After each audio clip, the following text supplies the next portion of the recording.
Hello guys, क्या आपको पता है महाभारत का जो महत्वपूर्ण किरदार था द्रौपदी और पांचाली जो 5 पांडवों की धर्मपत्नी मानी जाती थी। क्या आपको पता है उनका भी कोई पुत्र था या नहीं? तो चलिए आज हम बताते हैं पांचाली के कितने पुत्र थे। पांचाली के 5 पुत्र थे जो उप पांडव के नाम से जाने जाते थे। प्रत्येक पुत्र का नाम पिता के नाम पर रखा गया था और इनका महाभारत में महत्वपूर्ण स्थान रहा है।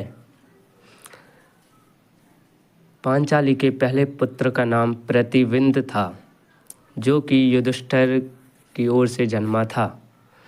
प्रतिविंद सबसे बड़े उप पांडव थे और युधिष्ठिर के पुत्र थे। वह सूरवीर, बुद्धिमान और न्यायप्रिय थे, ठीक अपने पिता की तरह। पांचाली के दूसरे पुत्र का नाम सुतसोम था जो कि भीम के द्वारा जन्मे गए थे। सुतसोम बलशाली और पराक्रमी योद्धा थे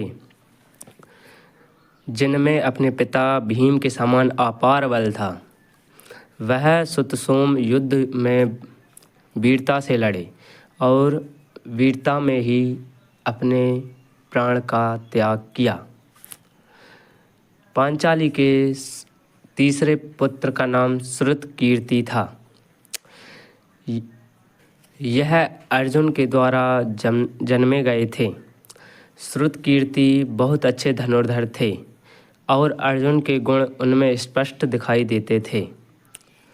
वे युद्ध में निपुण थे तथा धनुष की एक एक बाण के लय को बहुत अच्छे से समझते थे। द्रौपदी के चौथे पुत्र का नाम शतानिक था। शतानिक प्रिय भाई नकुल के द्वारा जन्मे गए थे। शतानिक को तलवारबाजी और रणनीति में महारत हासिल थी। वे भी एक साहसी और वीर योद्धा माने जाते थे। पांचाली के चौथे पुत्र का नाम श्रुतसेन था। वह अपने पिता सहदेव के द्वारा जन्मे गए थे। श्रुतसेन बुद्धिमान और चतुर योद्धा थे जो अपने पिता सहदेव के समान भविष्यवाणी और रणनीति में कुशल थे। उप पांडवों का क्या आपको पता है उप पांडवों की मृत्यु किस कारण से हुई और कैसे हुई? नहीं पता है तो चलिए हम आगे बताते हैं। महाभारत के युद्ध के बाद जब अश्वत्थामा ने बदले की भावना से पांडवों की संतानों पर आक्रमण किया, तब उसने रात के समय 5 उप पांडवों की निद्रावस्था में हत्या कर दी। यह घटना अत्यंत हृदय विदारक थी और द्रौपदी के जीवन की सबसे बड़ी पीड़ा बन गई। हालांकि द्रौपदी ने अश्वत्थामा को क्षमा कर दिया था, लेकिन इस घटना ने महाभारत के अंत को और भी अधिक करुण बना दिया था।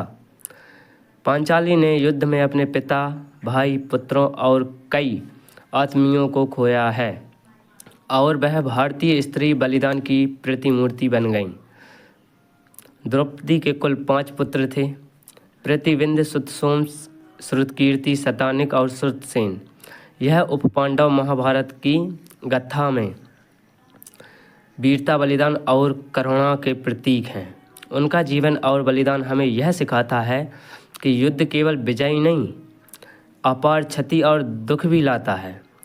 द्रौपदी अपने पुत्रों की मृत्यु के बाद भी धैर्य और शांति की प्रतिमूर्ति बनी रहीं, जो एक महान स्त्री चरित्र का प्रमाण देता है।